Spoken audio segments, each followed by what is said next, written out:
Senate will come back to order. Mr. Carpenter, please excuse Senator Cook and Senator Smallwood. Mr. Majority Leader. Thank you, Mr. President. I move call of the Senate.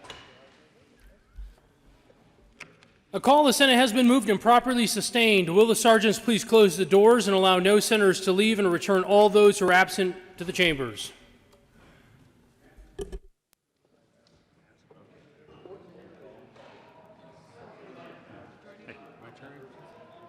I think. Ask, do you want him to chair?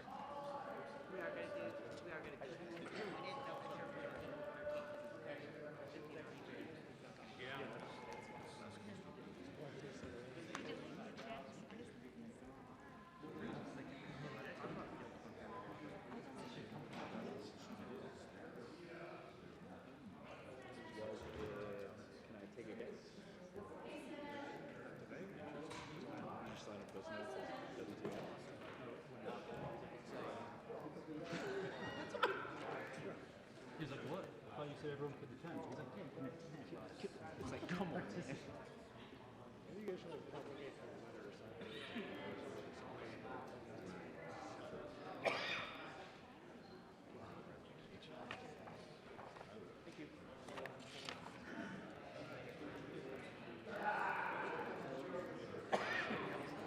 Mr. Carpenter, please call the roll. Senators Bridges, Cook excused, Quorum, Crowder, Danielson, Donovan, Finberg, Fields, Foote, Gardner, Janal, Gonzalez, Hanson, Hill excused, Heisey, Holbert, Lee, Lundeen. Good afternoon, sir. Marble, Moreno, Pedersen, Priola, Rankin, Rodriguez, Scott excused, Smallwood excused, Sonnenberg, Story, Tate, Todd, Williams, Winter, Woodward, Zinzinger, Marble,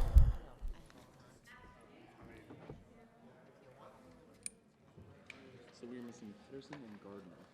Pearson, I think Pearson's excused. She's Everyone who's currently in the building can be here at 9. Your chimes are still on.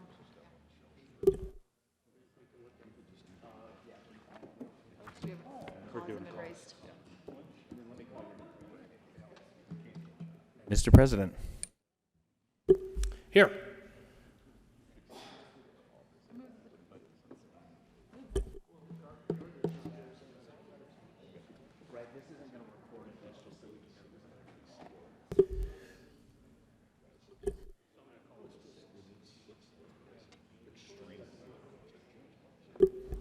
With 29 present, 0 absent, 6 excused, we have a quorum. Mr. Majority Leader. Thank you, Mr. President. I move the call be raised. The motion is to raise the call. All those in favor say aye. All those opposed, no. The ayes have it and the call is raised. Committee reports. March 13th, 2020, Committee on State Veterans and Military Affairs. After consideration of merits, committee recommends the following. House Bill 1359 be amended as follows. The Assembly refer to committee to hold the favorable recommendation placed on the consent calendar. Appointments to conference committees. In response to a request from the House, Senators Hanson as chair, Senator Foote and Priola are appointed to the first conference committee on House Bill 1155.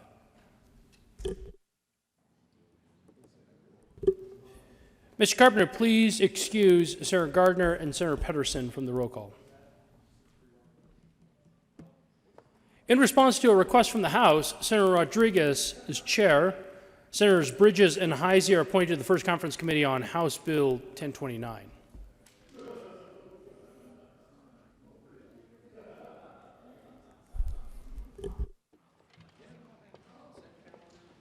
consent calendar? Special orders, second reading of bills. You have to move us into it.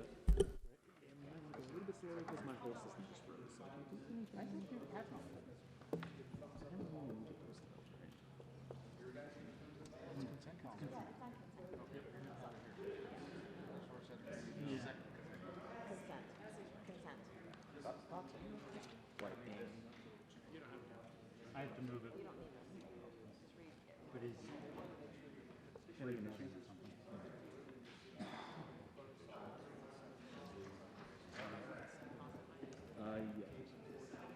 The Senate will stand in a brief recess.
All right, we're gonna.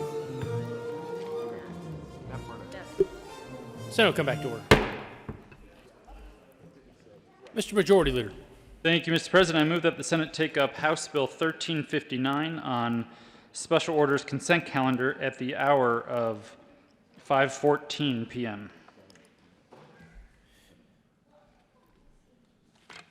The motion is that the Senate take up House Bill 1359 on special orders at the hour of 1714. This requires a two-thirds majority. All those in favor say aye. All those opposed, no. The ayes have it. The motion is adopted, and the Senate will take up House Bill 1359 at the hour of 1714. Special orders, second reading bills, consent calendar. Senator Rodriguez. Thank you, Mr. President. I move the Senate resolve itself into the Committee of the Whole for consideration of special orders, second reading of bills, consent calendar. You have heard the motion. All those in favor say aye. All those opposed, no. The ayes have it. The motion is adopted. The Senate will resolve itself into the Committee of the Whole for consideration of special orders, second reading bills, consent calendar. Senator Rodriguez will take the chair. You already told me you weren't doing anything. Just one bill, right?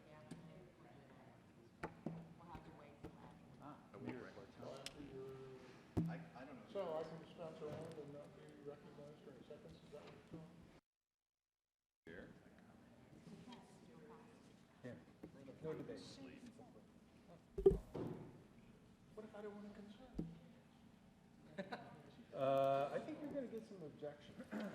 Too late. The committee will come to order and the court rule is relaxed. Will the clerk please read the bill title of all the bills on special order, second reading of bills, consent calendar? House Bill 1359 by Representatives Garnett and Neville and Senators Finberg and Holbert concerning modifications to party candidate designation requirements to accommodate public health concerns. Majority Leader Fenberg. Thank you, Mr. Chair. I move for the adoption of all the bills on the special orders consent calendar and their associated committee reports, which includes House Bill 1359, along with the State Affairs Committee report. Is there any discussion on any of the committee reports on the consent calendar? The motion before the body is the adoption of all the committee reports on special orders, second reading of bills, consent calendar. All those in favor say aye. Opposed, no. The ayes have it, and the committee reports are adopted. Is there any discussion on any of the bills on the consent calendar? The motion before the body is the adoption of all the bills on special order, second reading. Discussion, sorry. Senator Gonzalez. Senator Hulbert. Thank you, Mr. Chair. I want to thank, as I did in committee, Martha Tierney, representing the Colorado Democratic Party, and Chris Murray, representing the Colorado GOP, as well as Majority Leader, for the very quick work today, and I think thorough. There was one issue. The House, in its infinite wisdom, wanted to allow some flexibility for those gathering petition signatures, and I think they inadvertently didn't just extend the time to turn in the signatures, but actually collect them.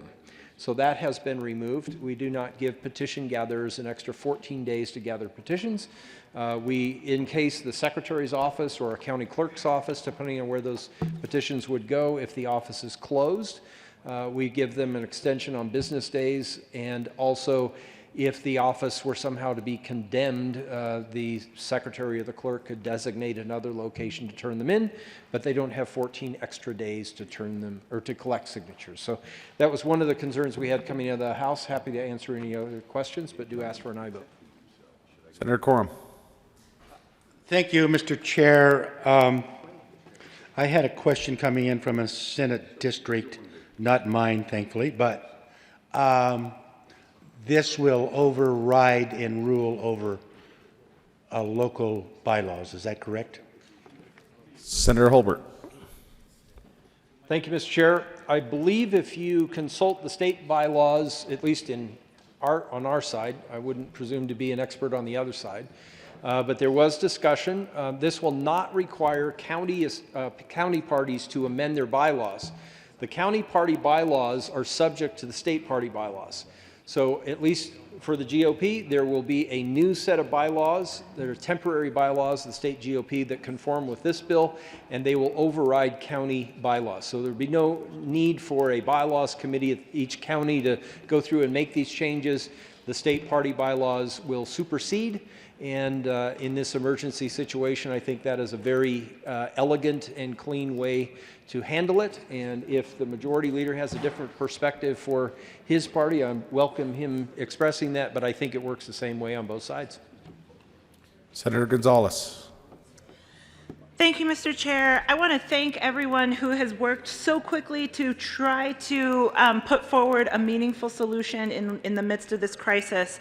Over the past just few hours, I've received several questions from down ballot candidates who are engaged in petition collection right now. And so I have a question for the bill sponsors, because the way that things are unfolding, given the language of the bill as amended, county candidates who are pursuing ballot access via the county assembly in some ways now have potentially more time to go and call delegates and try to garner support, whereas petition candidates, given the fears around potential social interaction, I'm hearing reports of individuals being afraid to so much as hand over a pen, you know what I mean? And so I want to just raise that as a question to better understand how the bill sponsors are responding to that, given that this 14-day extension has now been withdrawn. Just sort of y'all's perspective on that. Senator Hulbert. Thank you, Mr. Chair. I think the premise of this bill is dealing with meetings of groups of people. And the governor's authority, and now local governmental jurisdictions authority, county health departments authority to ban meetings of large numbers of people. We also, I think, are trying to deal with locations, a school being quarantined, not being available.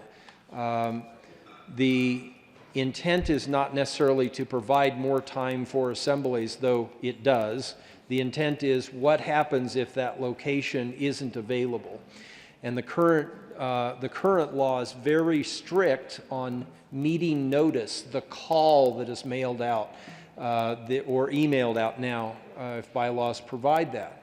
So those notices have already gone out, and if the building isn't available, the assembly cannot happen, and no candidates could be designated unless we pass this bill.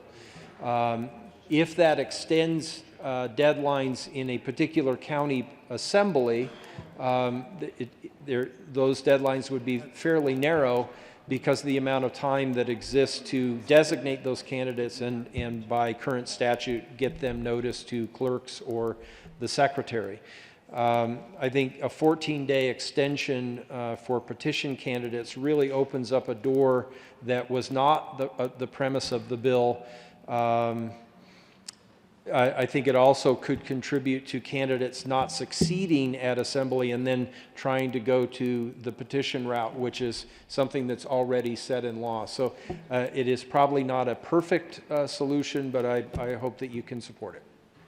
Senator Danielson. Thank you, Mr. Chair. And I understand why the amendment was added in the House. I watched the debate. However, right now we need to also remind ourselves that we're in a time of crisis and we have to keep the public health's perspective at the forefront of these measures. If we extend the petition gathering time by 2 weeks, that basically tells campaigns that we're incentivizing them to go out and knock on doors. We can't encourage people to go and knock on doors. We are going to be contacting vulnerable people in their homes, which we need to avoid at all costs if possible right now. And that is the reason that I am glad that we are changing this back, because we have to keep the public health at the forefront of these measures in these days right now, when what we're talking about is slowing the spread of a very deadly, dangerous, communicable disease that we are at the front end of. So I think that we need to keep our eyes focused on protecting the public when we're talking about this measure. Thank you. Any further discussion? Senator Fenberg. Thank you, Mr. Chair. Thank you for the question. I think this is a question that many of us have been sort of wrestling with, or just figuring out what is the appropriate way to address the crisis that's at hand, but do it in a way that doesn't create any unintended consequences.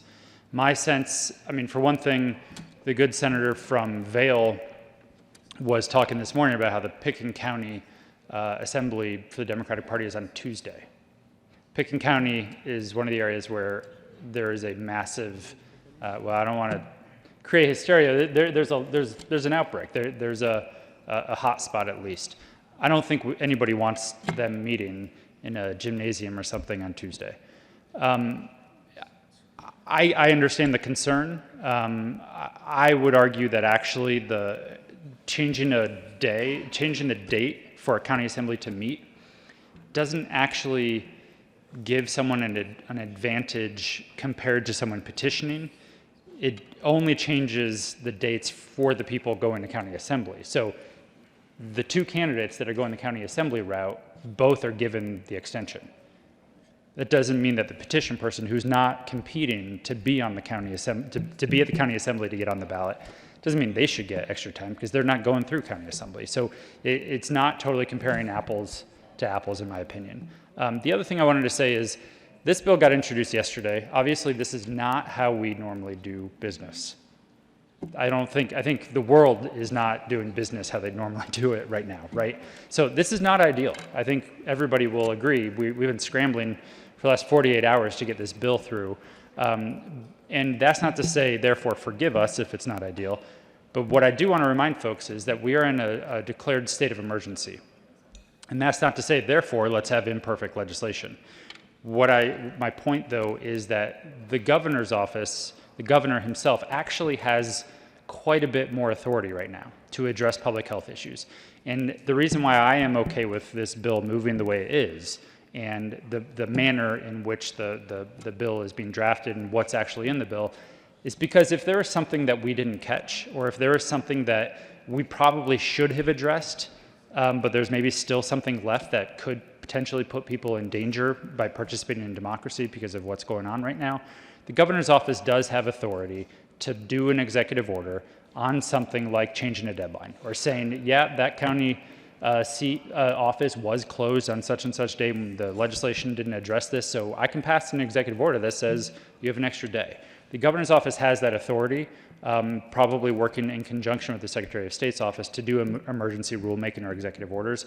So there is a chance this is not a perfect piece of legislation. That's the only time I will ever say that about a bill that I'm sponsoring. But I think in this scenario, we actually are in a situation where if the governor needs to step in, an executive order probably would be appropriate to ensure that people can get on the ballot and that there's fairness and there's access to the democratic process. Senator Holbert. Thank you, Mr. Chair. I don't know all the details, but I've been looking briefly at emails from my county in Douglas County. If I understand correctly, a venue, I think for our Republican County Assembly, is not available. And if that's correct, and the number of emails that I've seen, I think that's true, candidates who are planning to be at that county assembly do not have an advantage over those who might be petitioning. The officers, the executive committee are scrambling to find another location, if I understand correctly, and also discussing electronic means of participation. I think if a candidate planning to go to assembly has been calling delegates and lining up votes, he or she is probably concerned as to whether those people will actually show up in the right location, or whether they're willing to be in a room with other people, or if they can figure out the technology to participate electronically if that can be made available. So I really don't see this as somehow providing an advantage to those who are going through assembly. If I understand the emails that I've seen on my phone today, it looks like a lot of people are scrambling, trying to make assembly work. And if there's a petition candidate out there, they might be counting their blessings that they don't have to endure that chaos. So again, I'm happy to answer any questions. I think the majority leader is right. This may not be perfect, but in an urgent response to the county parties on both sides asking for help. Again, if this does not happen, they were in a scenario where possibly assemblies just don't happen and there are no candidates designated, and that would clearly be an advantage for anyone who's successful in a petition effort. They would have no competition. So let's please continue to ask questions. We'll try to answer them, but please support the bill. Thank you. No further discussion. The motion before the body is the adoption of all bills on the special order, second reading of bills consent calendar. All those in favor say aye. Opposed, no.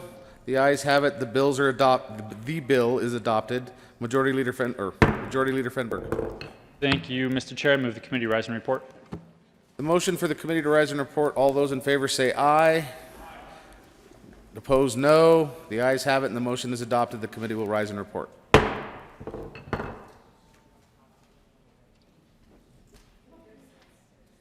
Good job. Yeah. Well, about a minute. You did a good job. The Senate will come to order. Senator Rodriguez. Thank you, Mr. President. The committee has had a bill under consideration. Will the clerk please read the report? Mr. President, your committee will begs lead report is that in consideration of the following test bills being second reading thereof. It makes the following recommendations thereon. House Bill 1359 as amended, passed second reading order revised and placed on the calendar for third reading and final passage. Senator Rodriguez. Thank you, Mr. President. I move the report. Mr. Carpenter, please add Senator Garner to the roll call. The motion is the adoption of the committee of the whole report. Are there any no votes? With a vote of 30 ayes, 0 noes, 0 absent, 5 excused, the committee of the whole report is adopted. House Bill 1359 as amended, passed on second reading, order revised and placed on the calendar for third reading and final passage.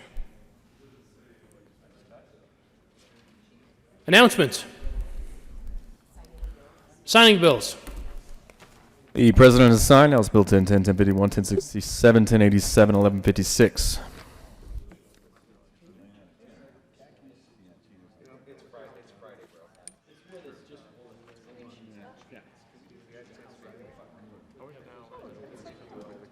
Delivery to the governor.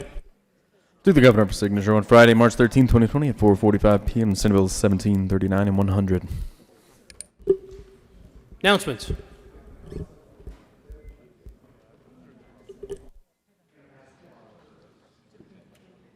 we waiting for two bills to introduce those two bills? Yeah, sure. Yes. People could read. We're just gonna introduce them and. Nothing else to do. We got them. Like, this was yesterday when she said she'd been, like, talking to the chef. This is Martha. She had a responder to expect today at 6 o'clock. Then I told her. Senator Marble. Thank you, Mr. President. I wish to be excused for tomorrow, and that's about it. Senator Marble, after speaking with the majority leader and the minority leader, will be excused for 3:14:20. Senator Woodward. Thank you, Mr. President. I also wish to be excused. I have spoken with the minority leader, majority leader, secretary, president, and my mother as well. She's good. Senator Woodward will be excused as requested.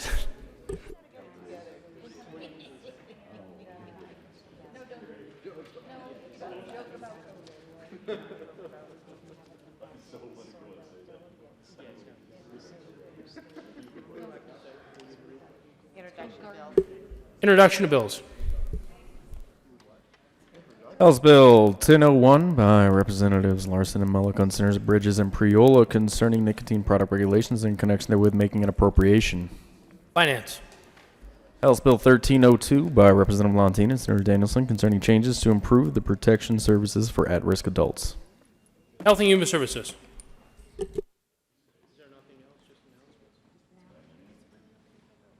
Any further announcements, members? Mr. Majority Leader.